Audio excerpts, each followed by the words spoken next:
Are you trying to hire employees that are going to be filling the roles that are currently showing up as difficult to fill? Maybe perhaps you're trying to replace an existing employee that quit and was a star performer, but all of a sudden has decided to leave, and you're trying to find that next best substitute person to fill that gap, and you're struggling in writing the job description, or maybe you've already written the job description and you've posted the job, but you're not seeing a lot of people applying, or even if they're applying, it's not really matching up to what you had in mind. Or perhaps you are facing a situation where you have a high turnover and in particular areas of your organization, and you seem to always end up getting candidates filled, but however, they just don't stay long enough, or it turns out that they didn't match what you were expecting qualification wise, or they're just not enthusiastic about their work. And you're trying to see and find out, is there something in the job descriptions that you're writing and you're trying to fill, and you're not sure exactly where the process is broken.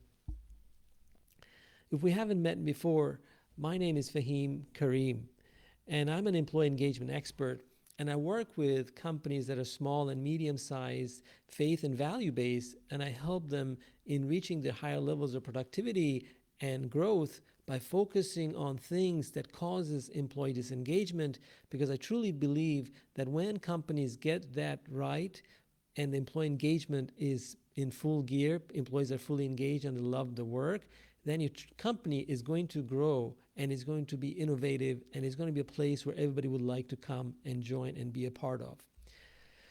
And I'd love to hear from you. Please, if you're signing in live, if you're watching this live, let me know in the comments where you're signing in from and what are some of the challenges you're facing with recruitment, or the challenges you're facing in writing the ideal job description that you seem to, or your HR department is doing a great job, but however, the results are not where you would like it to be. So in this week's one of the weekly things I shared in this particular week's video is that how to get the ideal candidate for the role that you're trying to fill. And one of the things I highlighted is that as an employer, or maybe as a talent acquisition person, we sometimes make the mistake of trying to describe the ideal candidate. And it may be that we have a particular template we're working with that was maybe set up a couple of years ago, and we just tend to reuse it. Okay, we lost a candidate, or a particular person quit, or we need to hire more of the same role. Let's just use the same job description we created a few years ago and use that, right? And that's a quick solution. However, our research shows that that doesn't. It is actually needs overhaul, right? According to the U.S. Statistics, just want to share some data with you. According to the U.S. Bureau of Labor Statistics, that was just published in August, and it shows the data as of June, the job openings increased to a series high in June to 10.1 million, right? So there's so many jobs are created in June, and at the same time, the quit rate rose to a high level of 6.7 million. And these are not people who are laid off. These are people who just quit their job. 6.7 million people quit their job in June. So what that tells us is that not only as for you as an organization, not only are you now having to compete with a lot of other companies who are also trying to hire, and at the same time, you're also facing a challenge of people quitting. And this is not just for retail, right? So this data actually shows the highest quit level was experienced in the business and services sector, not in the retail. And so as an employer, what do you do? What are some of the best practices? So without further ado, I would love to give you certain things you can apply. And this is in addition. So one of the things I'd mentioned on the weekly tip is that rather than specifying like this particular candidate has to have a bachelor's degree or it has to have this many years of experience, specify exactly what you want this person to fulfill in this role that you're looking to hire, right? And why is that important? Now, before I go into that, I want to I do want to state that there are certain exceptions to that rule, and for good reasons. As an employer, you may have a mandate from your sponsor that said, no, you can't just hire anybody to teach this course. You got to hire somebody who has a PhD.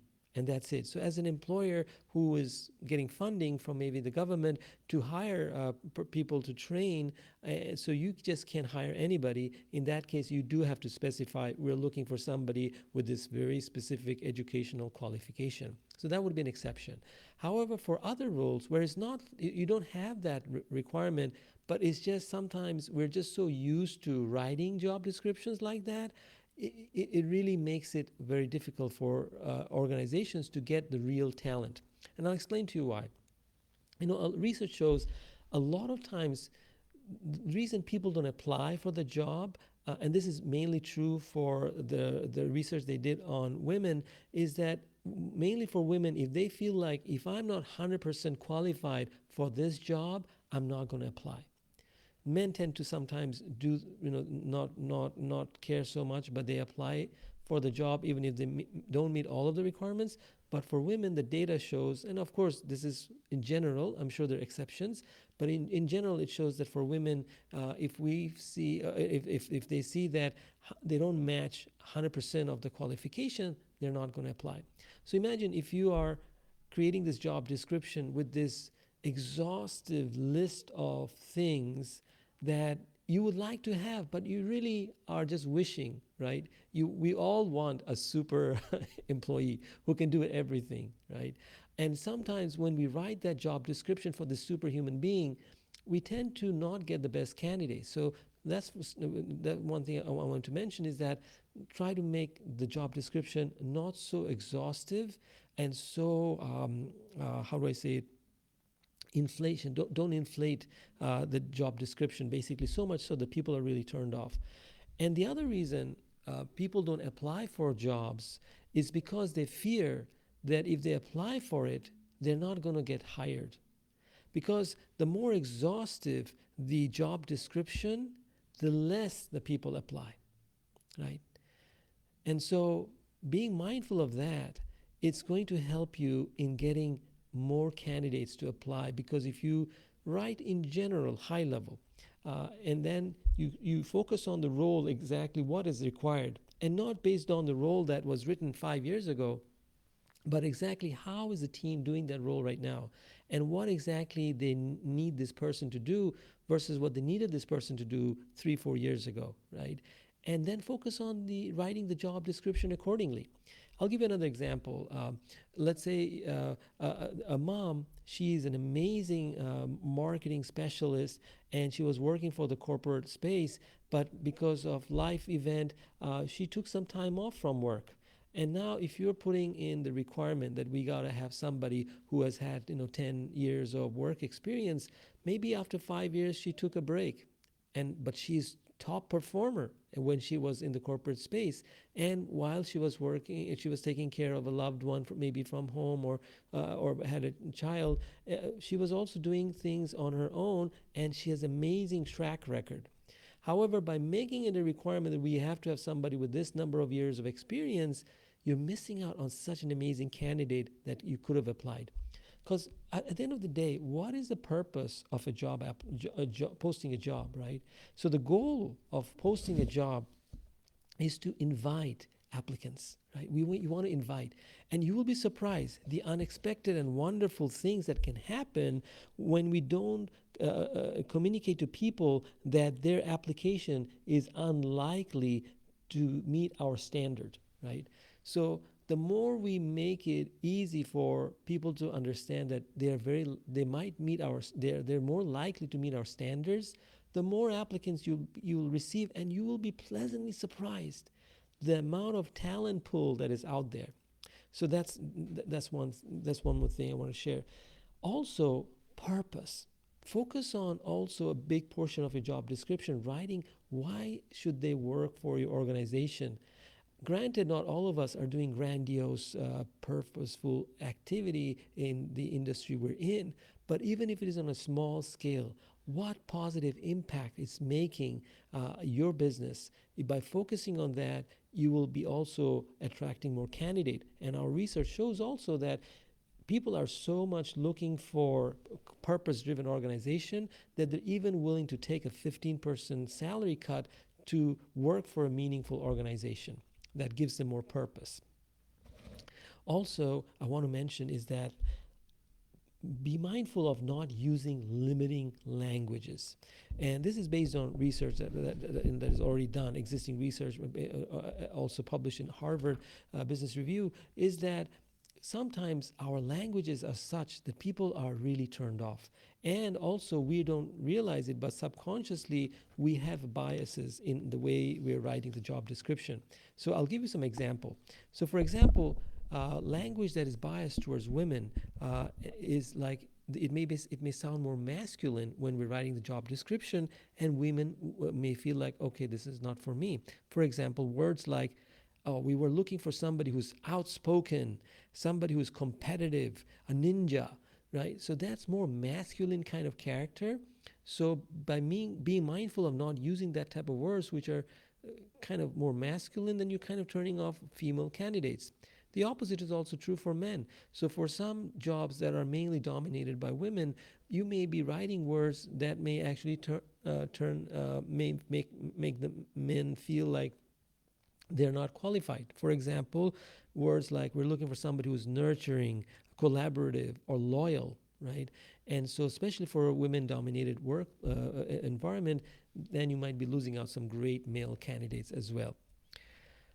Lastly, also be mindful of not turning off your minority or unconventional applicants.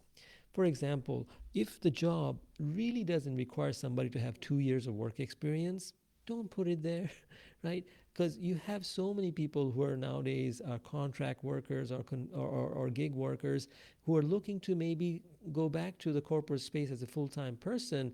They may not have that 2 years or 5 years of work experience as a full-time employee, but they've been working as a contract person. So now by using that type of language, you're missing out on those great candidates. Also, the last thing I want to mention is that sometimes you'll see us as the employer when we're writing a job description, and we're thinking about cultural fit, right? We're thinking about hiring employees that match our culture. Like people, when we see them, we're like, oh yeah, he's like me or she's like me. That is actually, latest research shows from neuroleadership, is that is not a good way of approaching your future talent pool, right? Why is that? Because when you hire people who are just like you, who think like you, who talk like you, guess what happens? You have very limited ideas because all of you are thinking the same way. Rather than looking for a cultural fit, look for a cultural add.